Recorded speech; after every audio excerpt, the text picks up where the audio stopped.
wish I was still alive then. Um,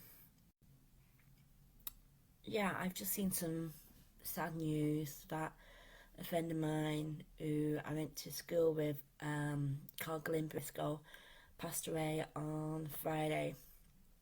Glyn was, along with my friend Claire, who passed away, he was a strong personality and just a strong character in school. And I,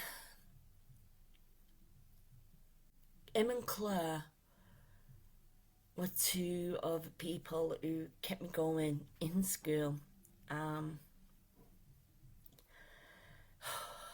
it's the world seems a little bit darker right now. I hadn't seen him in a few years. Um, I had started going back to our get house just before COVID, and that was the last time I saw him. Um, but Glyn, when I first met him, he was verbal, that he could walk. Um, he had lost his sight when I knew him. Um,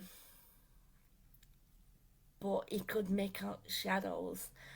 And this one story that will always stick with me was this day.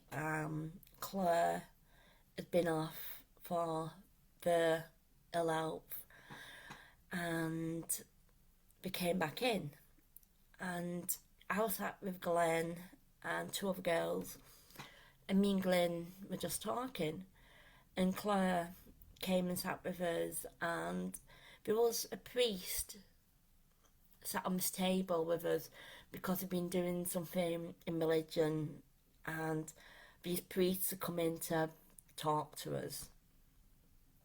And we were sat at this table, and Glyn was sat next to me. Claire came and sat down, and Claire said, "Hi Heather, hi Glyn."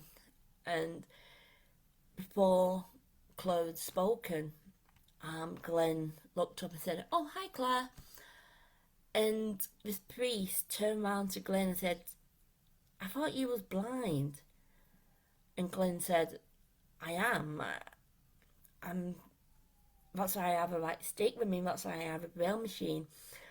And the priest said, "Well, how did you know who that person was?" And Glyn said, "I can still see shadows. I know that Heather's small with longer, because I had really longer at the time.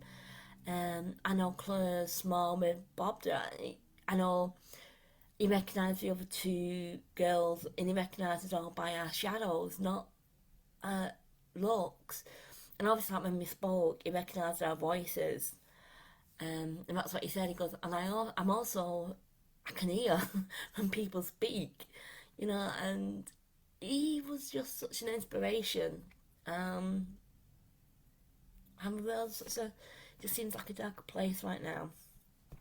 Um, yeah, he has such a wicked sense of humour as well. Um,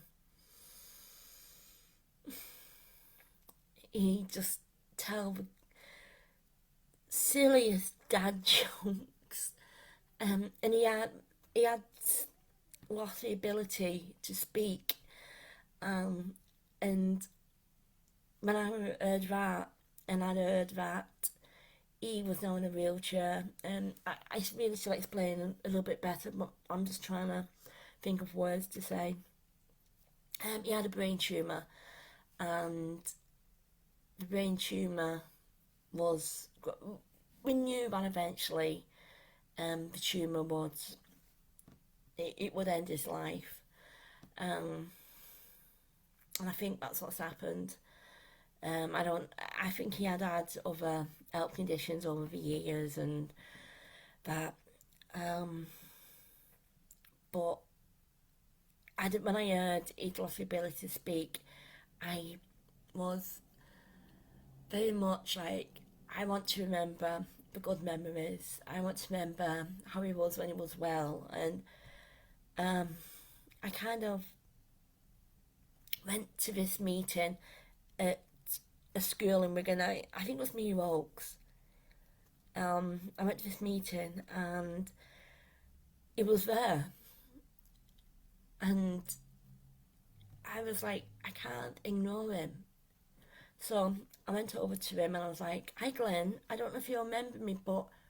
And I hadn't even finished my sentence when he grabbed hold of my hand and he's typing away on the board, Heather, Heather, Heather, Heather. Because he had this like machine that spoke for him, and I was glad that I did see him. And like I said, I saw him about just before the lockdown, and he was telling, he was using his machine to tell such daft jokes. And even when he could communicate, he was just like telling me some really daft dad jokes. Yeah, so I just wanted to. Okay, phone. I just wanted to share my memory of Glyn, and yeah, just say I hope he's in a better place now, and I hope that he's no longer. I don't want to say no longer in pain, because I don't know if he was in pain or anything like that. I just hope wherever he is, he's happy. He'll be up with the angels. He'll be up in heaven. But yeah, I just wanted to do a video just remembering Glyn, and I'm sorry if it's not making much sense. My head's a little bit bedazzled by right now. But yeah, take care. Bye.